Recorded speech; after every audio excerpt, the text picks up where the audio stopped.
안녕하십니까. 7월 30일 금요일 말씀 묵상 함께 시작하겠습니다. 오늘로 제 장비가 약간 말을 안 들어서 음향에 약간 어려움이 있었는데요. 다행히 정상으로 돌아왔습니다. 감사하고요. 주님께서 또 새롭게 하루를 열어주시고 새롭게 하루를 섬길 수 있게 하심을 감사드립니다. 오늘 예레미야 31장 23절에서부터 30절까지 말씀인데요. 하나님께서 회복의 역사를 일으켜 주시는데 그 회복이라는 것이 어떤 모습으로 이루어지는가를 오늘 본문을 통해서 잘 알 수 있습니다. 하나님께서 또한 우리에게 이러한 은혜, 동일한 은혜, 더 큰 은혜를 주신다는 것을 확인하는 시간이 되었으면 좋겠습니다. 그럼 함께 말씀을 보도록 합니다.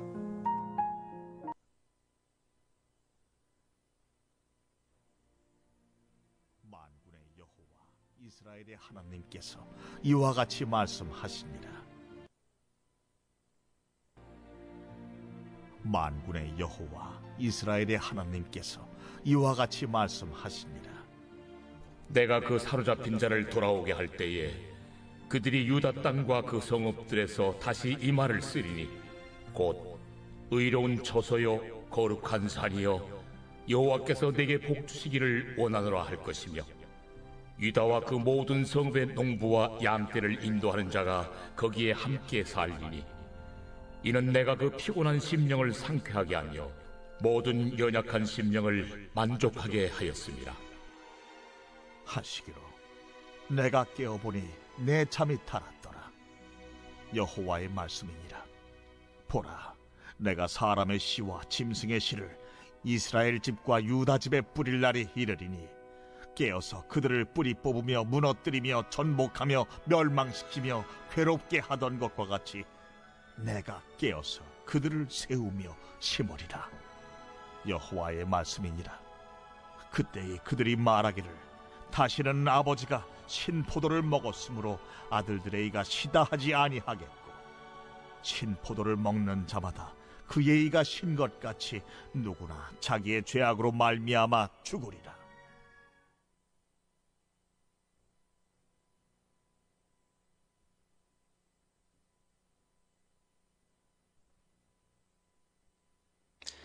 네, 음향은 괜찮죠? 네, 지금 좀 장비 좀 좋은 거 사서 쓰라고 하시는 분도 계신데 사실 장비가 나빠서 그런 건 아니고요. 오늘 같은 경우는 세팅이 이상하게 풀려가지고 왜 이게 이렇게 풀려버렸는지 모르겠는데 이 컴퓨터에 만들어 놓는 여러 가지 설정해 놓는 값이 있는데 이상하게 좀 풀려가지고요. 제가 조금 그렇게 전문가가 아니지 않습니까? 그러다 보니까 이걸 컴퓨터를 만지느라고 조금 제가 좀 오늘 아침엔 약간 어려움을 겪네요. 그래도 다행히 말씀 전하는 데는 큰 어려움은 없는 것 같아서 감사를 드립니다. 자, 우리 지금 예레미야 31장을 읽어가고 있고요. 다음 달에는 또 로마서를 읽을 것 같습니다. 그래서 31장까지 읽고 그리고 8월과 9월은 로마서를 다루고 다시 10월과 11월에 예레미야로 돌아가서 예레미야를 다룰 것 같은데요. 이 30장, 31장이 이 예레미야 또 자꾸 이상한, 예레미야 30장, 31장이 고통 가운데 주어지는 기쁨의 문제, 즉 고통과 기쁨이 하나로 이어진다. 하나님께서 비록 이 사람들에게 고통을 주시지만 그러나 그 가운데 기쁨이 있고 고통이 곧 기쁨으로써 돌아온다 하는 메시지가 계속 이어지는 부분입니다. 자, 그런데 예레미야의 입장에서 한번 생각해 봅시다.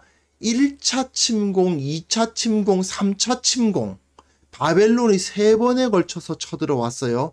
그때마다 성전의 여러 금으로 만들어진 기구들을 빼앗기고요. 그리고 사람들이 끌려갔습니다. 처음에 인질로 끌려갔다가 그 다음에는 책임 있는 사람들을 벌한다는 입장으로 끌고 가고 이런 식으로 끌고 가요. 3차 침공이 이루어지면 성벽이 무너지고 성전과 왕국은 다 불타버리는 그런 일이 벌어지고 말 것입니다. 예레미야는 그 누구보다 자기 나라와 성전을 사랑했던 사람입니다. 그러니 얼마나 자기가 그것을 이런 말씀을 전하고 있지만 이것이 얼마나 고통스러웠을까요? 이 사람의 마음은 굉장히 무겁고 굉장히 힘든 가운데 그러나 그것이 현실이고 그것이 하나님의 뜻이기에 그렇게 전할 수밖에 없었던 예레미야의 모습을 우리는 확인해 볼 수 있습니다. 그런데 오늘 본문에서는요, 그런 예레미야에게 회복의 환상을 보게 하시죠.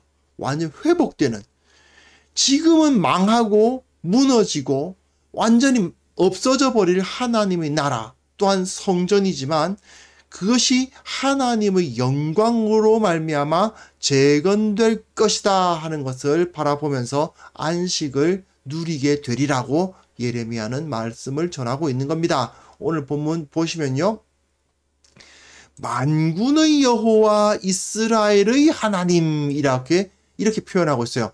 만군의 여호와, 네, 온 세계 만방을 다 다스리시는 하나님이라는 거죠. 어제 본문에서 모든 이방 백성들이 이 복음을 전하도록 이제 이야기하고 있지 않았습니까? 그걸 보더라도 하나님은 단순히 이 유다와 예루살렘에만 국한되어서 그 예루살렘 성전에만 임하시는 분이 아니시고 온 땅과 온 만물을 다스리시는 하나님이시다 하는 것이 선포가 되죠. 그 다음에 유다의 하나님이 아니라 이스라엘의 하나님, 북이스라엘, 130여 년 전에 예레미야는 본 적도 없는 그 땅을 회복시키시겠다고 어제 본문, 그저께 본문 계속해서 이제 선포되고 있지 않습니까? 하나님께서 이런 하나님이시다 하는 것을 예레미야는 받아서 만군의 여호와 이스라엘의 하나님이라고 선포하면서 내가 그 사로잡힌 자를 돌아오게 할 때에 그들이 유다 땅과 그 성읍들에서 다시 이 말을 쓸 것이다. 뭐라고요? 곧 의로운 처소여 거룩한 산이여 여호와께서 내게 복 주시기를 원하노라, 이런 말을 하게 될 것이다 이 말입니다. 의로운 처소, 이것은 그 땅을 말합니다. 거룩한 땅, 하나님의 땅, 그 가나안 땅, 그 땅이 의로운 처소가 된다는 것입니다. 이 처소라는 말 자체가 뭐냐면 이제 그 히브리어로 따지면 그 나웨인데, 나웨라고도 발음하고 나웨라고도 발음하는데 이제 목초지를 의미하는 거예요. 목초지가 뭐 의로울 게 있나 싶지만 그곳이 하나님과 관계를 맺는 곳, 하나님께서 임재하시고 그곳에서 주는 나를 기르시는 목자여 나는 주님의 귀한 어린 양, 이런 고백을 하면서 그곳에서 주님께서 베푸시는 그 은혜를 누리는 곳이다 이거죠. 그래서 이것이 의로운 처소가 되고 거룩한 산, 예루살렘을 말하는 거죠. 그 시온산을 말하는 것입니다. 그것이 하나님께서 임재하시는 산이요. 이 사람들은 사실은 바벨론으로 끌려갈 겁니다. 이방 땅으로 끌려갈 거예요. 하지만 다시 돌아와서 하나님께서 그 땅을 회복시켜 주실 것이다 라는 것을 바라보고 있는 거죠. 지금은 어떤 때예요? 예레미야는 지금 꿈에서 하나님의 말씀을 듣고 있는 것 같습니다. 내가 깨어보니 라는 말을 쓰는 걸 보아서 꿈을 통해서 하나님의 말씀을 듣고 있는 것 같습니다.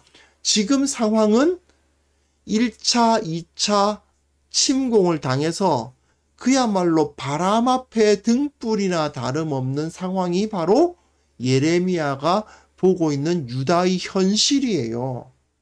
하지만 그 현실을 전하는 유다에게는 하나님께서 회복시켜 주시는 의로운 처소, 거룩한 산, 하나님의 복주심, 이러한 하나님의 은혜가 임할 것을 벌써 꿈꾸고 있는 겁니다. 현실은 전혀 그렇지 않지만 유다와 그 모든 성읍의 농부와 양떼를 인도하는 자가 다 거기에 함께 살면서 내가 그 피곤한 심령을 상쾌하게 하며 모든 연약한 심령을 만족하게 하시는 안식을 누리는 땅인 거죠. 하나님께서 모든 필요한 것들을 다 채워주시고 그 가운데서 쉼을 얻는 정말 집이 되는 겁니다.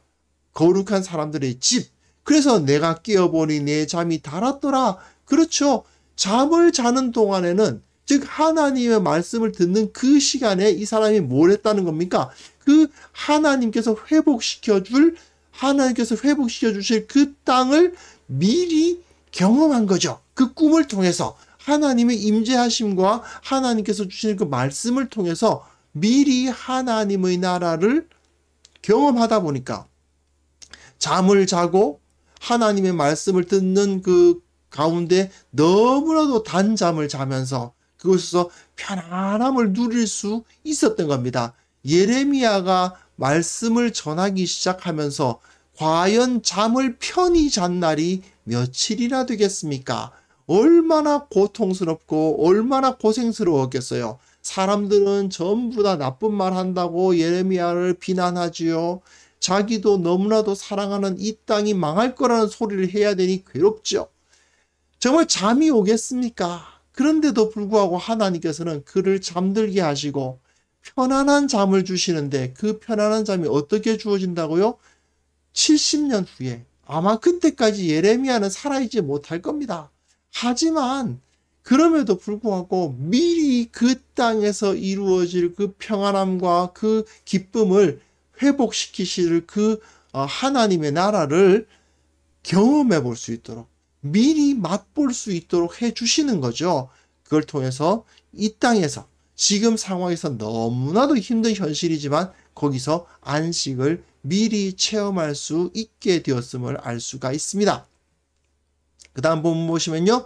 다시 여호와의 말씀이니라 이런 말이 주어지죠. 여호와의 말씀이니라. 보라 내가 사람의 씨와 짐승의 씨를 이스라엘 집과 유다 집에 뿌릴 날이 이른다. 씨를 뿌린다. 이게 무슨 소리일까요? 사람과 짐승을 이제 식물에다가 비유한 거예요. 왜 그렇습니까?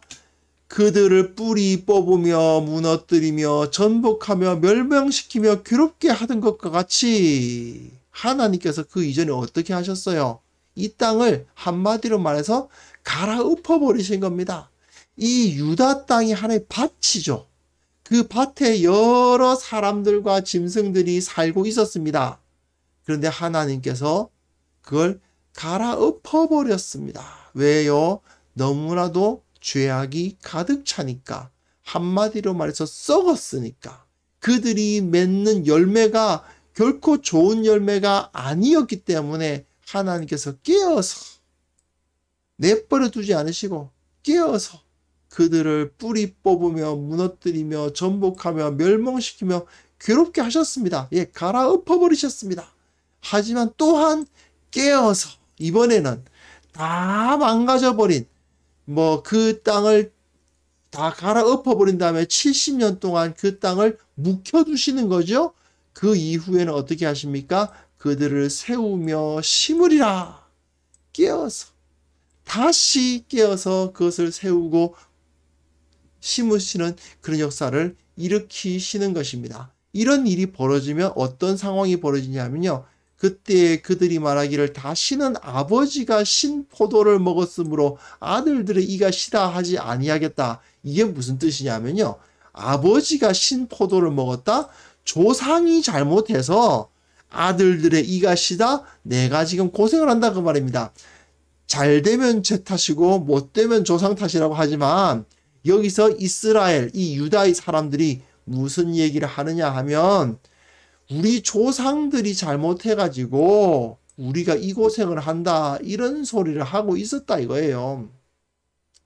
그래서 하나님께서 모조리 싹 갈아엎으신 다음에 이제는 다시는 이런 말 못하게 할 것이다 이 말입니다. 왜 그렇습니까? 아예 갈아엎어 버렸으니까. 과거하고 완전히 단절되지 않았습니까?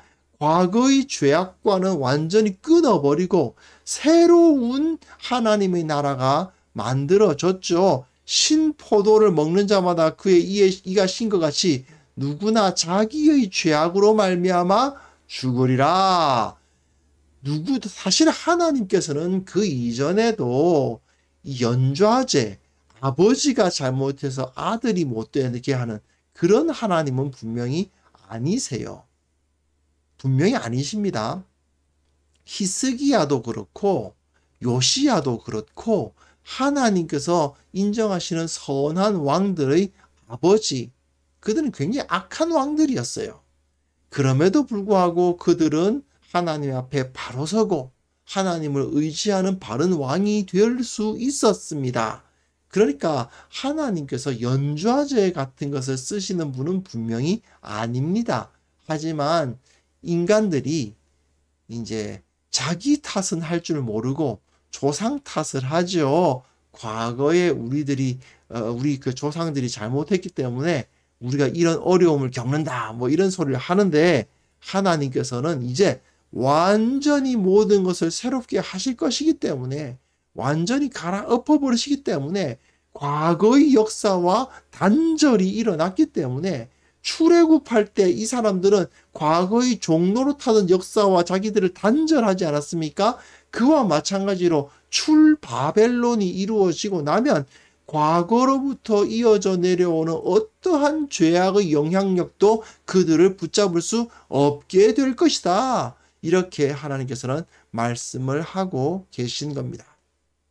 그런데요, 사실 예수님 시대까지 이렇게 살펴볼 때 유다 백성들의 역사를 이렇게 살펴보면요, 예레미야의 예언은 절반의 성취만을 이룬 것 같습니다. 완벽하게 성취되었다는 느낌이 들지 않아요.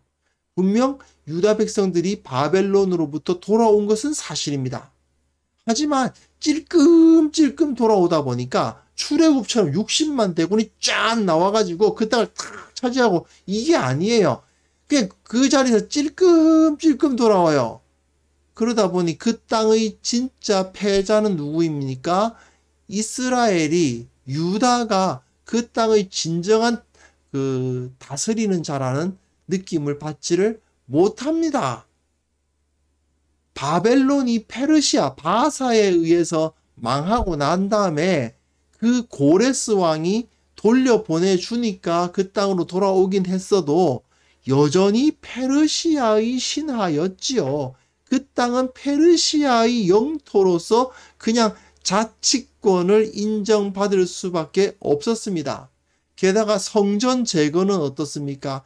계속 지지부진 늦어지고 학개와 스가랴가 막 운동을 벌려가지고 겨우 성전을 지어 올려놓긴 했지만 솔로몬의 성전과 비교하면 너무나도 초라한 그런 성전이 만들어질 수밖에 없었고요.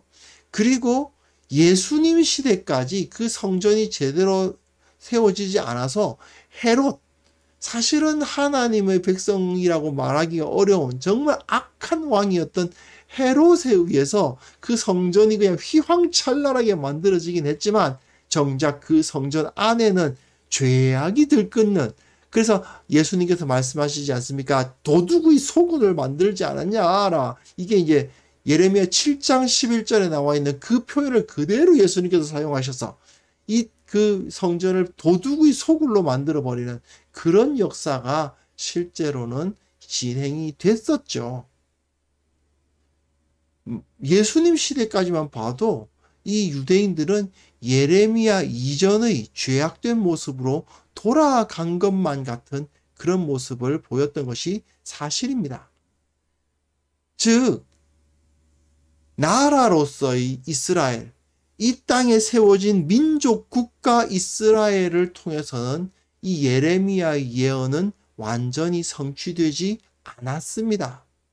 이 예언이 성취된 것은 예수 그리스도의 십자가를 통해서만 성취된 거예요. 예수님의 십자가에 의해서 교회가 세워지고 그 12 사도들이 전한 복음에 의해서 하나님의 나라가 세워짐으로써 하나님의 이 예레미야를 통해서 주신 예언이 성취될 수 있었습니다. 그리고 그 성취된 예언은 지금까지 2000년을 이어져 내려오고 있는 것이죠. 하나님께서는 이런 은혜를 이제 때마다 이루어 주실 겁니다. 언제나 우리를 새롭게 하시고 언제나 주님 앞에 나아가서 우리의 죄악을 다 뿌리 뽑고 우리 안에 있는 모든 죄악을 뿌리 뽑고 무너뜨리고 전목하고 멸망시키고 괴롭게 하시겠지만 또한 그들을 세우고 심으시는 그런 역사를 매일매일 우리의 삶 가운데 일으켜 주시는 겁니다. 그래서 우리의 모든 죄악과 더러운 것을 주님께서 다 가져가시고 제거하시고 주님께서 물 붓듯이 은혜를 부어주셔서 이 가운데에서 새롭게 그 은혜가 나타날 수 있도록 해주시는 거죠. 이것이 바로 하나님의 은혜입니다. 그 은혜가 지금 우리들 가운데 있는 거죠. 이 예언은, 예레미야의 이 예언은 예수 그리스도에 의해서 회복되고 성취된 것입니다.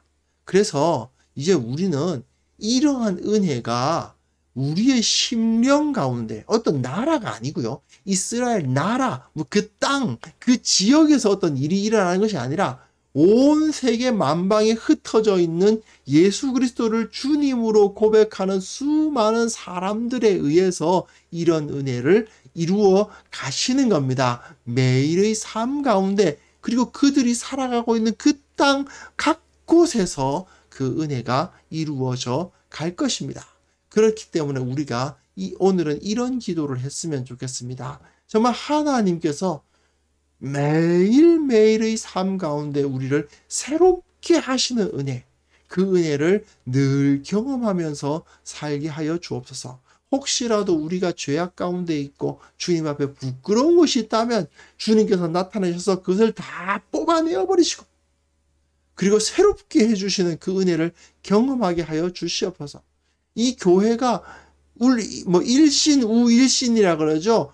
매일매일 새로워지고 그저 옛날부터 해왔던 방식대로 그냥 굴러가는 게 아니라 매일 매주마다 주님의 은혜를 받고 그 은혜를 누리면서 이 세상 가운데 변화되는 역사를 나타내고, 온 땅의 모든 교회가 주님의 능력, 주님의 은혜를 나타내서 이 땅 가운데 하나님의 나라가 선포되는 것을 보게 하여 주옵소서.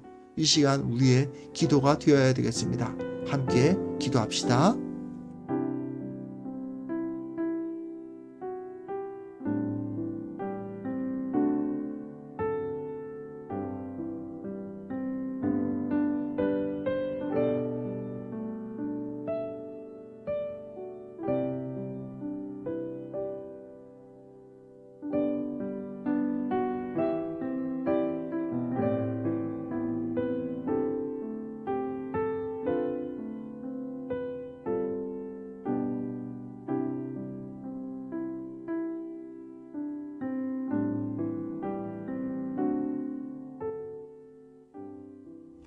하나님 아버지, 주님께서 하나님의 땅, 유다를, 이스라엘을 회복시키고 새롭게 하시고 그들을 통해서 영광 받으실 것이라는 이 말씀을 보면서, 그리고 우리 주님 예수 그리스도의 십자가를 통해서 이 예언이 성취되었음을 깨달으면서 주님, 이렇게 주님 앞에 기도합니다. 이 은혜가 우리의 삶 가운데 매일, 매주, 매달, 매년 새롭게 나타나게 하여 주시옵소서. 아침에 눈을 뜰 때마다 주님께서 베풀어 주시는 그 은혜를 경험하며 하루를 시작하게 하시고, 그 은혜의 능력을 통해서 하루의 승리를 경험하게 하여 주시고, 주님께서 베풀어 주시는 그 놀라운 은총이 우리 가운데 넘쳐 흐르는 것을 경험하게 하여 주시옵소서. 특별히 교회를 위해서 기도합니다.